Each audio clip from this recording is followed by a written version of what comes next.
بسم الله الرحمن الرحيم. تلك الرسل فضلنا بعضهم على بعض، منهم من كلم الله ورفع بعضهم درجات، وآتينا عيسى ابن مريم البينات وأيدناه بروح القدس.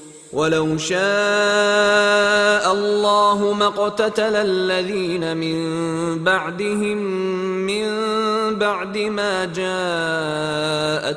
البينات ولكن اختلفوا فمنهم من آمن ومنهم من كفر.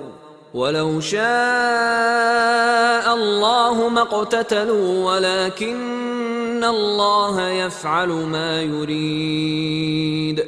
يا أيها الذين آمنوا أنفقوا مما رزقناكم من قبل أن يأتي يوم لا بيع فيه ولا خلة ولا شفاعة والكافرون هم الظالمون. الله لا إله إلا هو الحي القيوم، لا تأخذه سنة ولا نوم، له ما في السماوات وما في الأرض. من ذا الذي يشفع عنده إلا بإذنه، يعلم ما بين أيديهم وما خلفهم ولا يحيطون بشيء من علمه إلا بما شاء، وسع كرسيه السماوات والأرض ولا يؤوده حفظهما وهو العلي العظيم. لا إكراه في الدين، قد تبين الرشد من الغي، فمن يكفر بالطاغوت ويؤمن بالله فقد استمسك بالعروة الوثقى لا انفصام لها، والله سميع عليم.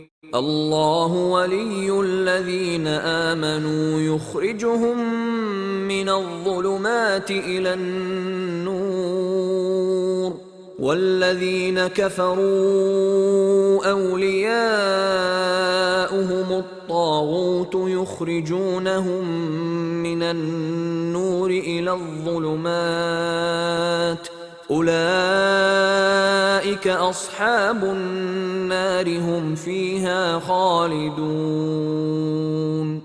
ألم تر إلى الذي حاج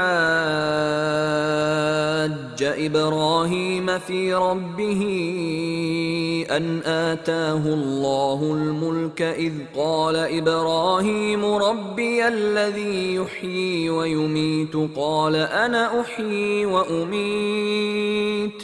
قال إبراهيم فإن الله يأتي بالشمس من المشرق فأت بها من المغرب فبهت الذي كفر، والله لا يهدي القوم الظالمين. أو كالذي مر على قرية وهي خاوية على عروشها قال أنى يحيي هذه الله بعد موتها، فأماته الله 100 عام ثم بعثه، قال كم لبثت؟ قال لبثت يوما أو بعض يوم، قال بل لبثت 100 عام فانظر إلى طعامك وشرابك لم يتسنه، وانظر إلى حمارك ولنجعلك آية للناس، وانظر إلى العظام كيف ننشزها ثم نكسوها لحما فلما تبين له قال أعلم أن الله على كل شيء قدير. وإذ قال إبراهيم رب أرني كيف تحيي الموتى قال أولم تؤمن قال بلى ولكن ليطمئن قلبي قال فخذ 4 من الطير فصرهن إليك ثم اجعل على كل جبل منهن جزءا ثم ادعهن يأتينك سعيا واعلم أن الله عزيز حكيم. مثل الذين ينفقون أموالهم في سبيل الله كمثل حبة أنبتت 7 سنابل في كل سنبلة 100 حبة والله يضاعف لمن يشاء والله واسع عليم. الذين ينفقون أموالهم في سبيل الله ثم لا يتبعون ما أنفقوا منا ولا أذى لهم أجرهم عند ربهم ولا خوف عليهم ولا هم يحزنون. قول معروف ومغفرة خير من صدقة يتبعها أذى والله غني حليم.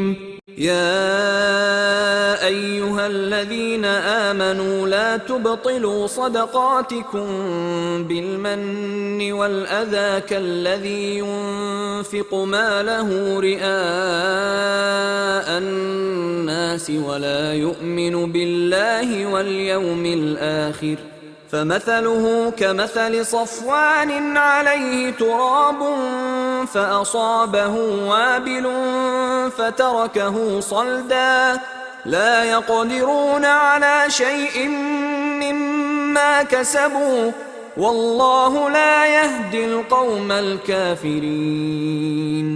ومثل الذين ينفقون أموالهم ابتغاء مرضات الله وتثبيتا من أنفسهم كمثل جنة بربوة أصابها وابل فآتت أكلها ضعفين فإن لم يصبها وابل فطل والله بما تعملون بصير. أيود أحدكم أن تكون له جنة من نخيل وأعناب تجري من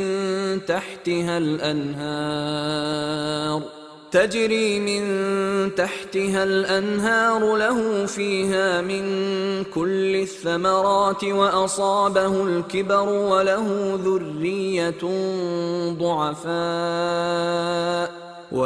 ذرية ضعفاء فأصابها إعصار فيه نار فاحترقت كذلك يبين الله لكم الآيات لعلكم تتفكرون. يا أيها الذين آمنوا أنفقوا من طيبات ما كسبتم ومما أخرجنا لكم من الأرض ولا تيمموا الخبيث منه تنفقون ولستم بآخذيه إلا أن تغمضوا فيه واعلموا أن الله غني حميد. الشيطان يعدكم الفقر ويأمركم بالفحشاء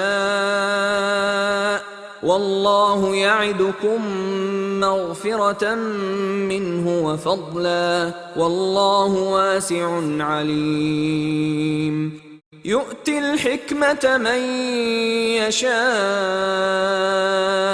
ومن يؤت الحكمة فقد أوتي خيرا كثيرا وما يذكر إلا أولو الألباب.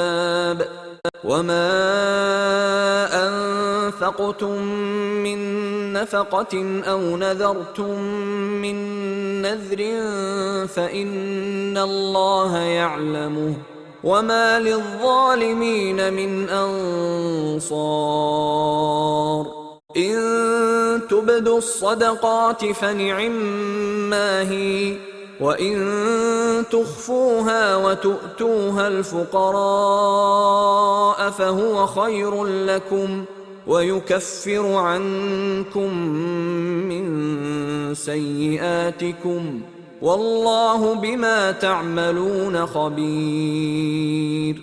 ليس عليك هداهم ولكن الله يهدي من يشاء وما تنفقوا من خير فلأنفسكم وما تنفقون إلا ابتغاء وجه الله وما تنفقوا من خير يوفى إليكم وأنتم لا تظلمون. للفقراء الذين أحصروا في سبيل الله لا يستطيعون ضربا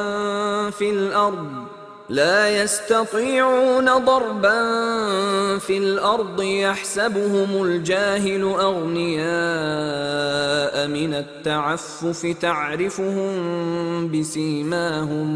تعرفهم بسيماهم لا يسألون الناس إلحافا وما تنفقوا من خير فإن الله به عليم. الذين ينفقون أموالهم بالليل والنهار سرا وعلانية فلهم أجرهم عند ربهم ولا خوف عليهم ولا هم يحزنون. الذين يأكلون الربا لا يقومون إلا كما يقوم الذي يتخبطه الشيطان من المس ذلك بأنهم قالوا إنما البيع مثل الربا وأحل الله البيع وحرم الربا. فمن جاءه موعظة من ربه فانتهى فله ما سلف وأمره إلى الله ومن عاد فأولئك أصحاب النار هم فيها خالدون. يمحق الله الربا ويربي الصدقات والله لا يحب كل كفار أثيم. إن الذين آمنوا وعملوا الصالحات وأقاموا الصلاة وآتوا الزكاة لهم أجرهم عند ربهم ولا خوف عليهم ولا هم يحزنون. يا أيها الذين آمنوا اتقوا الله وذروا ما بقي من الربا إن كنتم مؤمنين فإن لم تفعلوا فأذنوا بحرب من الله ورسوله وإن تبتم فلكم رؤوس أموالكم لا تظلمون ولا تظلمون. وإن كان ذو عسرة فنظرة إلى ميسرة وأن تصدقوا خير لكم إن كنتم تعلمون واتقوا يوما ترجعون فيه إلى الله ثم توفى كل نفس ما كسبت وهم لا يظلمون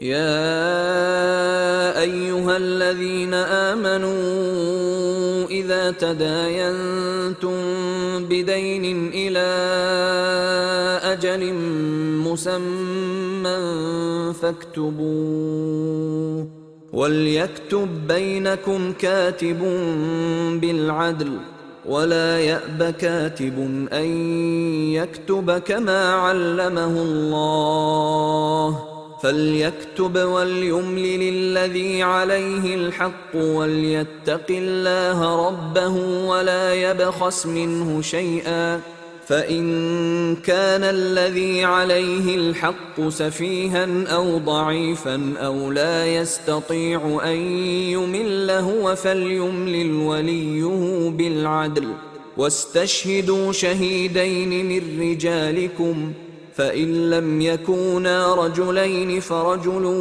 وامرأتان ممن ترضون من الشهداء أن تضل إحداهما فتذكر إحداهما الأخرى ولا يأبى الشهداء إذا ما دعوا ولا تسأموا أن تكتبوه صغيرا أو كبيرا إلى أجله ذلكم أقسط عند الله وأقوم للشهادة وأدنى ألا ترتابوا إلا أن تكون تجارة حاضرة تديرونها بينكم فليس عليكم جناح ألا تكتبوها وأشهدوا إذا تبايعتم ولا يضار كاتب ولا شهيد وإن تفعلوا فإنه فسوق بكم واتقوا الله ويعلمكم الله والله بكل شيء عليم وإن كنتم على سفر ولم تجدوا كاتبا فرهان مقبوضة فإن أمن بعضكم بعضا فليؤد الذي اؤتمن أمانته وليتق الله ربه ولا تكتموا الشهادة ومن يكتمها فإنه آثم قلبه والله بما تعملون عليم لله ما في السماوات وما في الأرض وإن تبدوا ما في أنفسكم أو تخفوه يحاسبكم به الله فيغفر لمن يشاء ويعذب من يشاء والله على كل شيء قدير آمن الرسول بما أنزل إليه من ربه والمؤمنون كل آمن بالله وملائكته وكتبه ورسله لا نفرق بين أحد من رسله وقالوا سمعنا وأطعنا غفرانك ربنا وإليك المصير لا يكلف الله نفسا إلا وسعها لها ما كسبت وعليها ما اكتسبت ربنا لا تؤاخذنا إن نسينا أو أخطأنا ربنا ولا تحمل علينا إصرا كما حملته على الذين من قبلنا ربنا ولا تحملنا ما لا طاقة لنا به واعف عنا واغفر لنا وارحمنا أنت مولانا فانصرنا على القوم الكافرين. بسم الله الرحمن الرحيم. ألف لام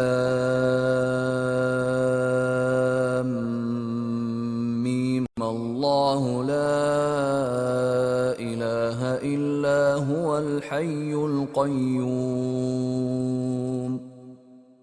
نزل عليك الكتاب بالحق مصدقا لما بين يديه وأنزل التوراة والإنجيل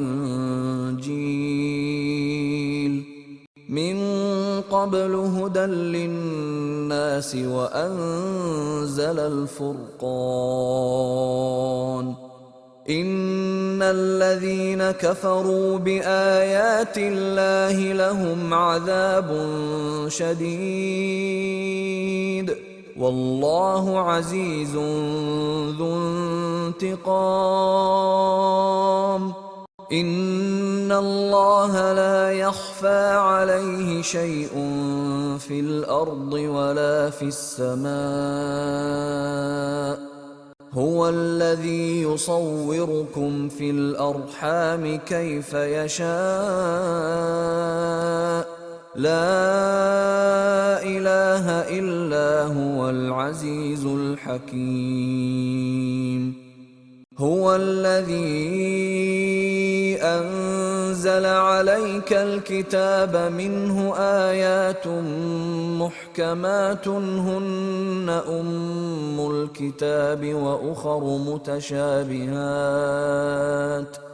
فأما الذين في قلوبهم زيغ فيتبعون ما تشابه منه ابتغاء الفتنة وابتغاء تأويله وما يعلم تأويله إلا الله والراسخون في العلم يقولون آمنا به كل من عند ربنا وما يذكر إلا أولو الألباب ربنا لا تزغ قلوبنا بعد إذ هديتنا وهب لنا من لدنك رحمة إنك أنت الوهاب ربنا إنك جامع الناس ليوم لا ريب فيه إن الله لا يخلف الميعاد إن الذين كفروا لن تغني عنهم أموالهم ولا أولادهم من الله شيئا وأولئك هم وقود النار كدأب آل فرعون والذين من قبلهم كذبوا بآياتنا فأخذهم الله بذنوبهم والله شديد العقاب قل للذين كفروا ستغلبون وتحشرون إلى جهنم وبئس المهاد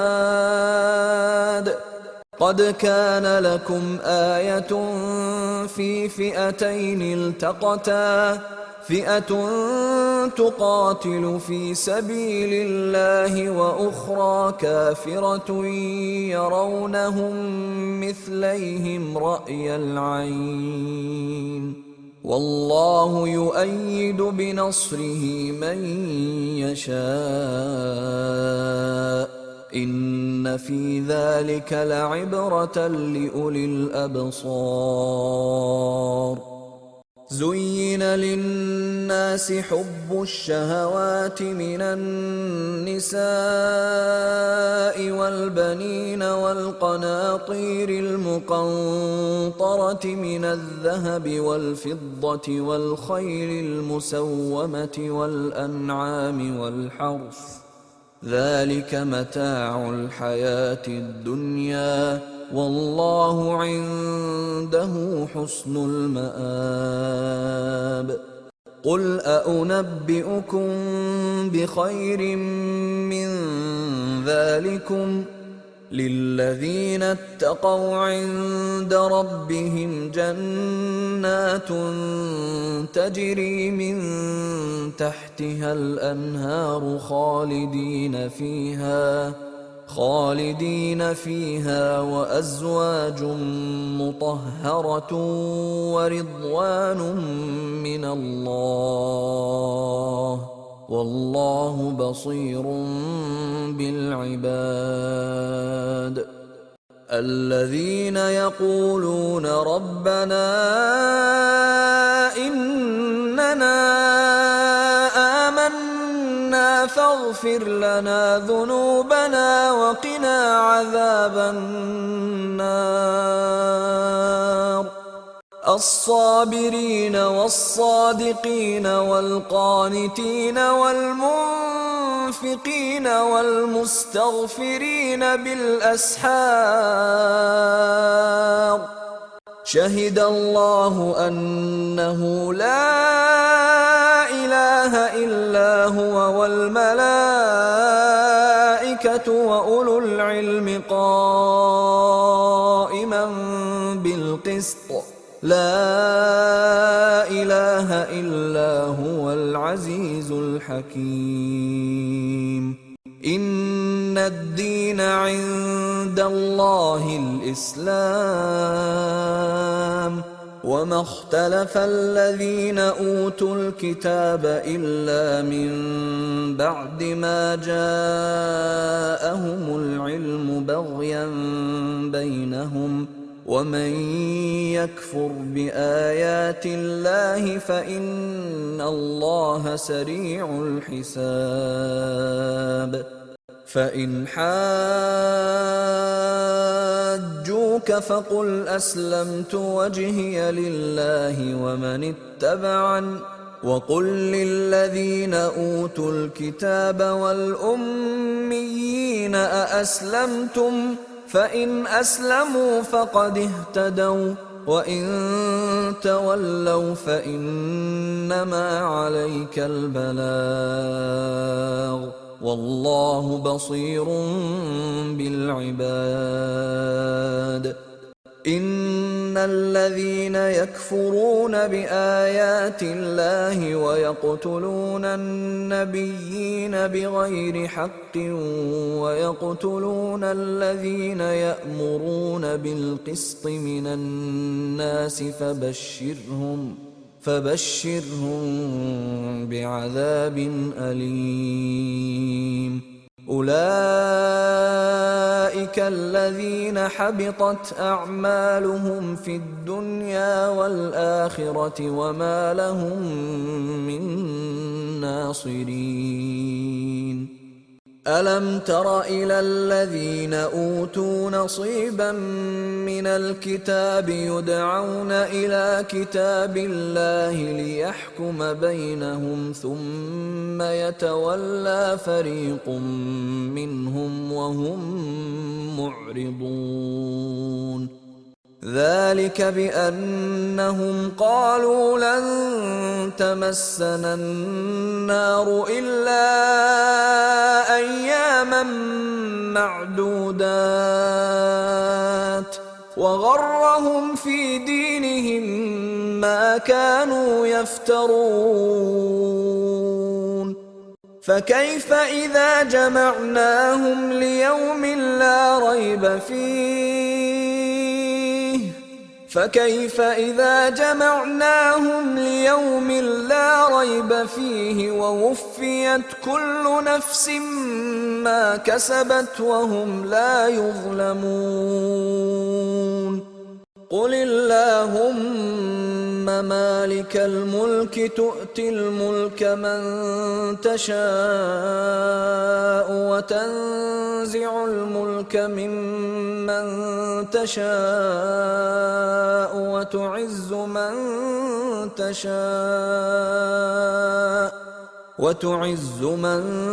تشاء وتذل من تشاء بيدك الخير إنك على كل شيء قدير.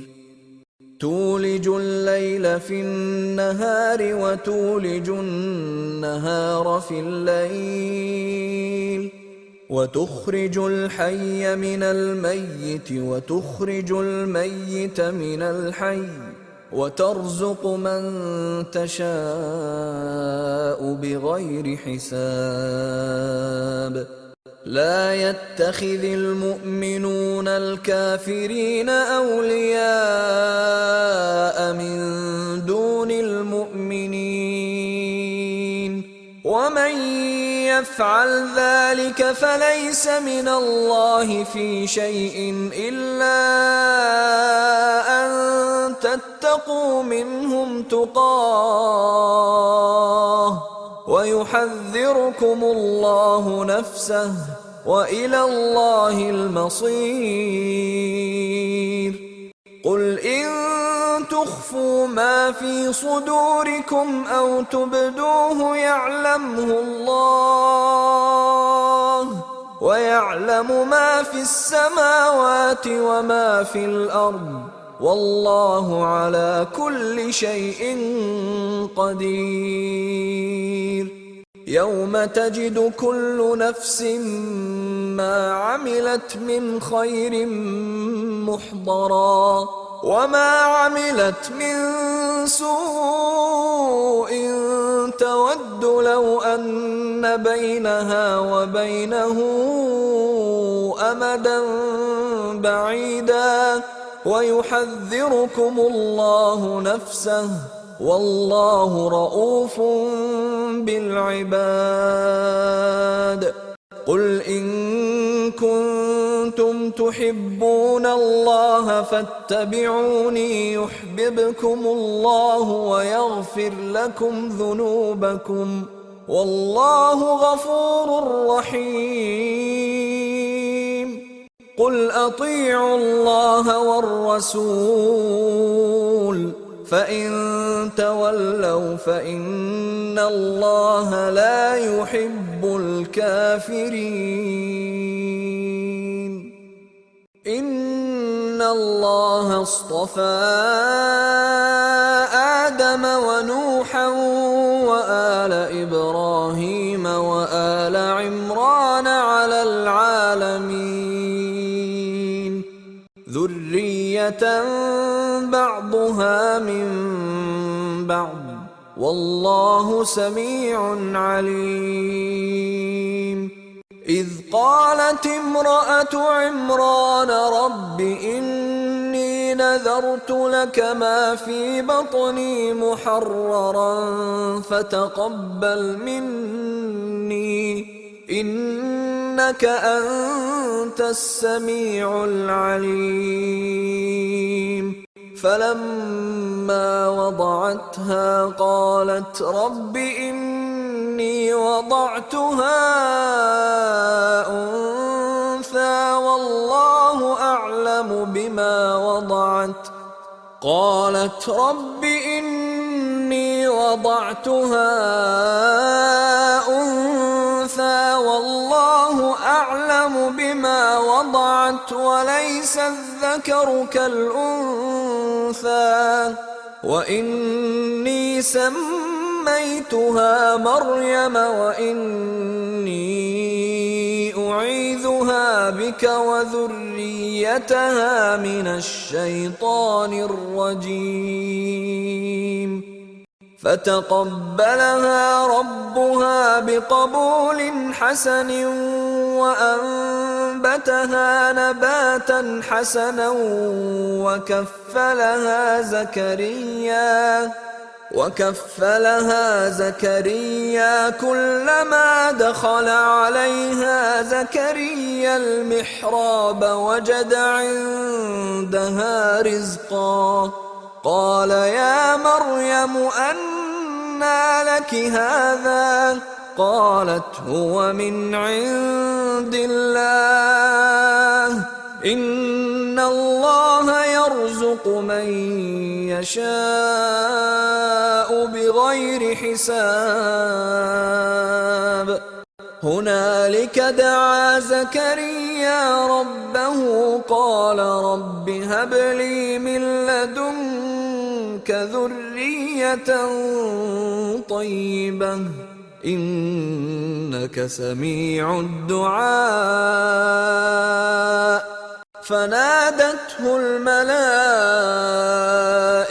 وهو قائم يصلي في المحراب أن الله يبشرك بيحيى مصدقا بكلمة من الله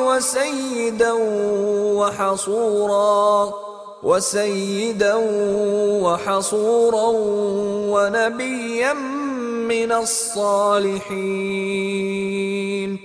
قال رب أنى يكون لي غلام وقد بلغني الكبر وامرأتي عاقر قال كذلك الله يفعل ما يشاء قال رب اجعل لي آية قال آيتك ألا تكلم الناس 3 أيام إلا رمزا واذكر ربك كثيرا وسبح بالعشي والإبكار وإذ قالت الملائكة يا مريم إن الله اصطفاك وطهرك واصطفاك على نساء العالمين يا مريم اقنتي لربك واسجدي واركعي مع الراكعين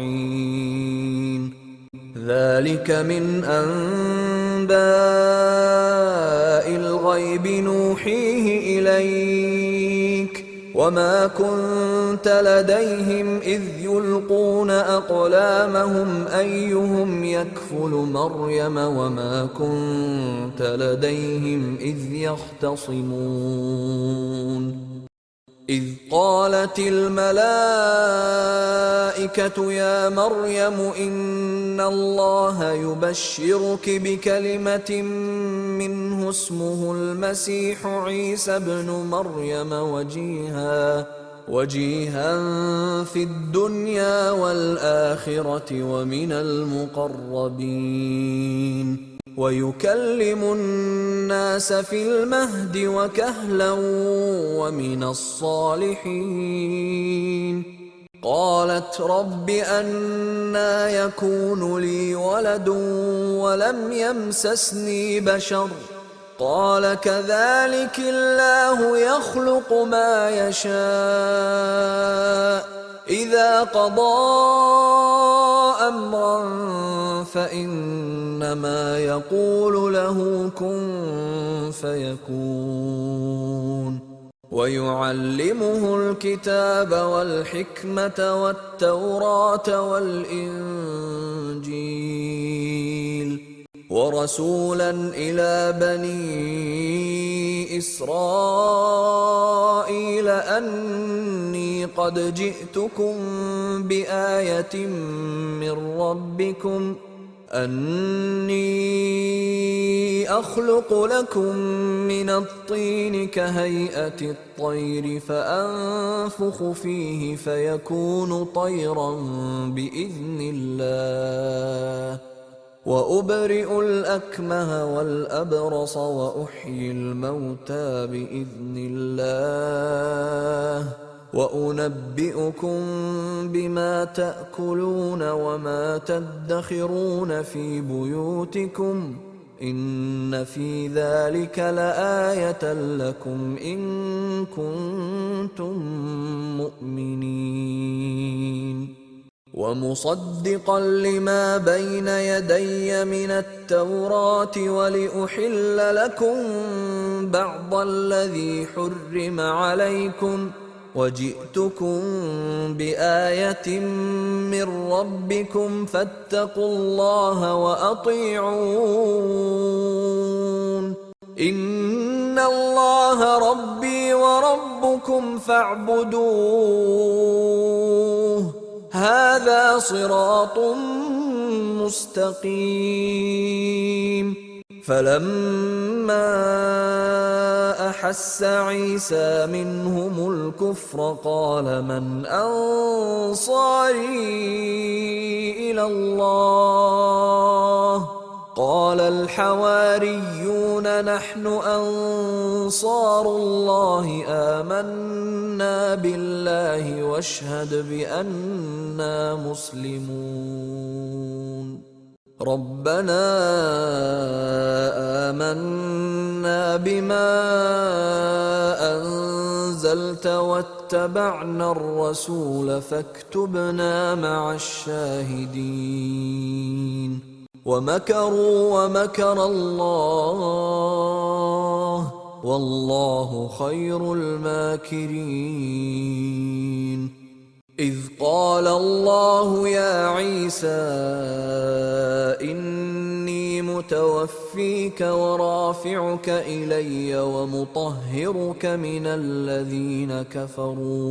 ومطهرك من الذين كفروا وجاعل الذين اتبعوك فوق الذين كفروا إلى يوم القيامة ثم إلي مرجعكم فأحكم بينكم فيما كنتم فيه تختلفون فأما الذين كفروا فأعذبهم عذابا شديدا في الدنيا والآخرة وما لهم من ناصرين وأما الذين آمنوا وعملوا الصالحات فيوفيهم أجورهم والله لا يحب الظالمين ذلك نتلوه عليك من الآيات والذكر الحكيم إن مثل عيسى عند الله كمثل آدم خلقه من تراب ثم قال له كن فيكون الحق من ربك فلا تكن من الممترين فمن حاجك فيه من بعد ما جاءك من العلم فقل تعالوا ندع أبناءنا وأبناءكم ونساءنا ونساءكم وأنفسنا وأنفسكم ثم نبتهل فنجعل لعنة الله على الكاذبين إن هذا لهو القصص الحق وما من إله إلا الله وإن الله لهو العزيز الحكيم فإن تولوا فإن الله عليم بالمفسدين قل يا أهل الكتاب تعالوا إلى كلمة سواء بيننا وبينكم ألا نعبد إلا الله ألا نعبد إلا الله ولا نشرك به شيئا ولا يتخذ بعضنا بعضا أربابا من دون الله فإن تولوا فقولوا اشهدوا بأننا مسلمون. يا أهل الكتاب لم تحاجون في إبراهيم وما أنزلت التوراة والإنجيل إلا من بعده أفلا تعقلون. ها أنتم هؤلاء حاججتم فيما لكم به علم فلم تحاجون فيما ليس لكم به علم والله يعلم وأنتم لا تعلمون.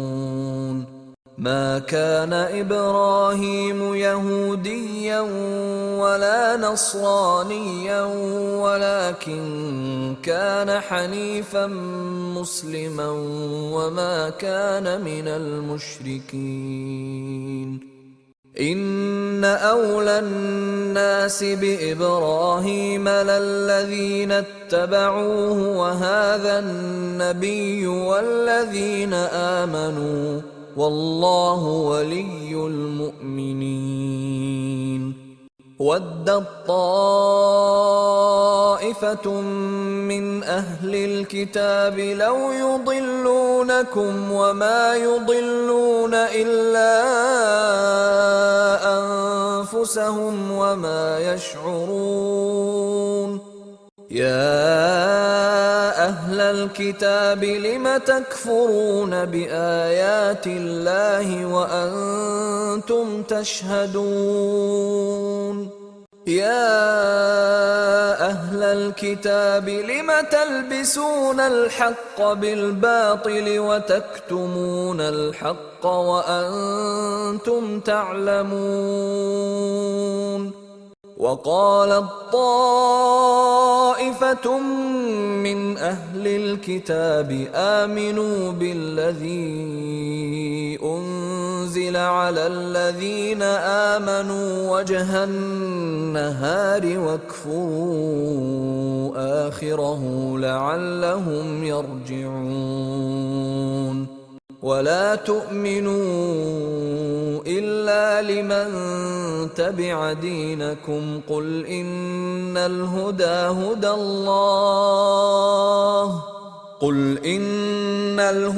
هدى الله أن يؤتى أحد مثل ما أوتيتم أو يحاجوكم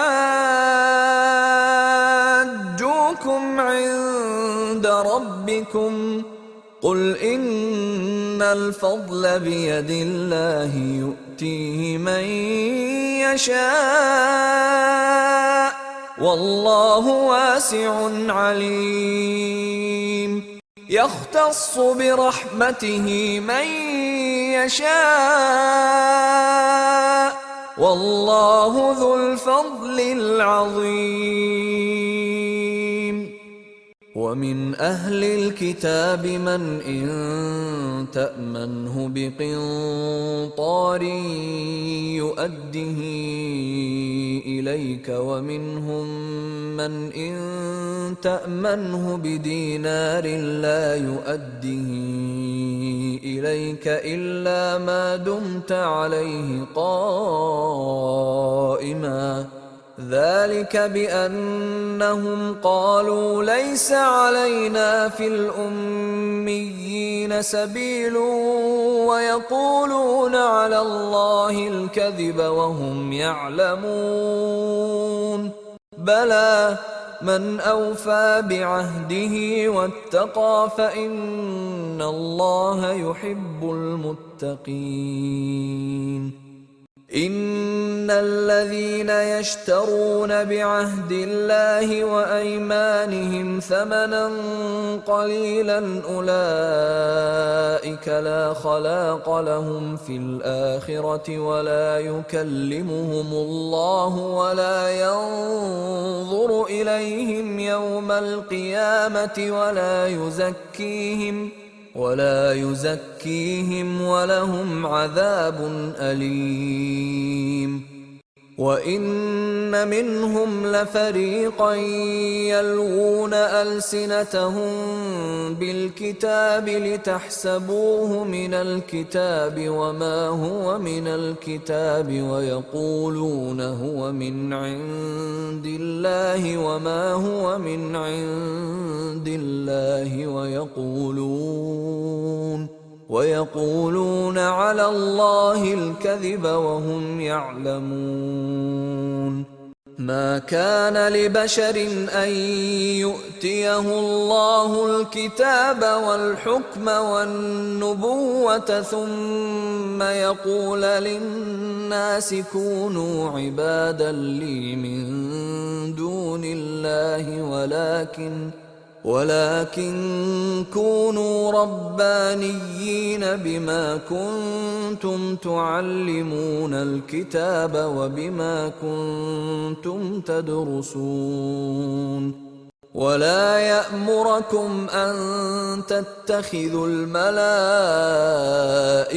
والنبيين أربابا أيأمركم بالكفر بعد إذ أنتم مسلمون.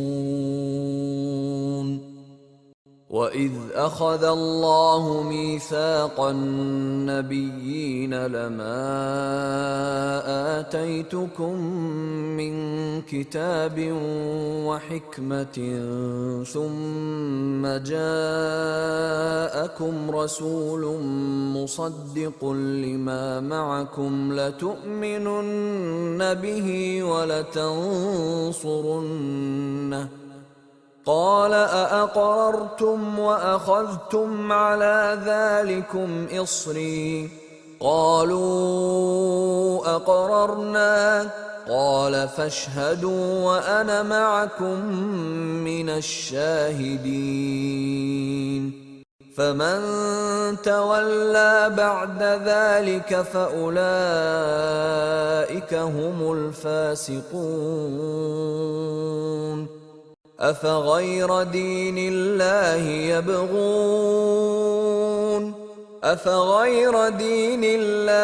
يبغون وله أسلم من في السماوات والأرض طوعا وكرها وإليه يرجعون.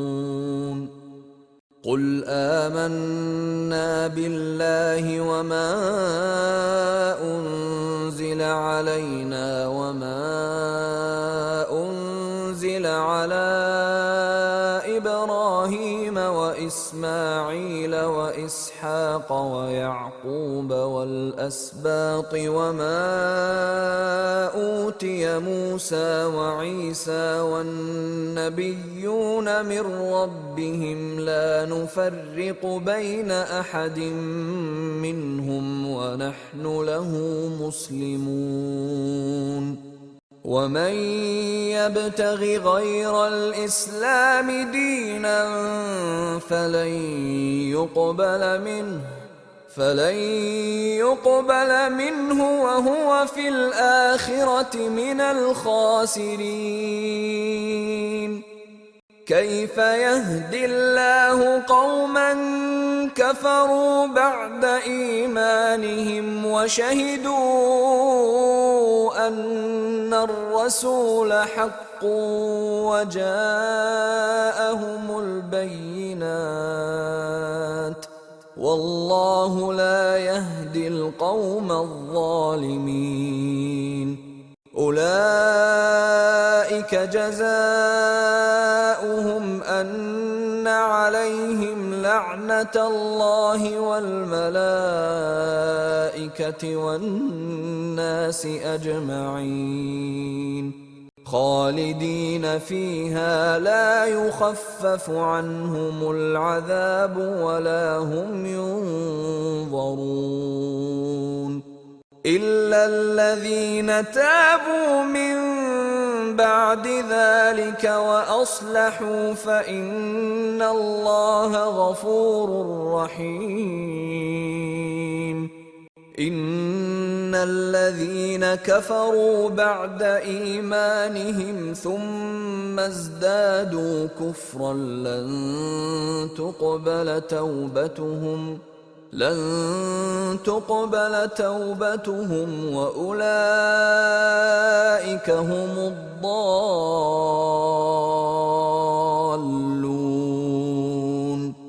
إن الذين كفروا وماتوا وهم كفار فلن يقبل من أحدهم ملء الأرض ذهبا ولو افتدى به أولئك لهم عذاب أليم وما لهم من ناصرين لن تنالوا البر حتى تنفقوا مما تحبون وما تنفقوا من شيء فإن الله به عليم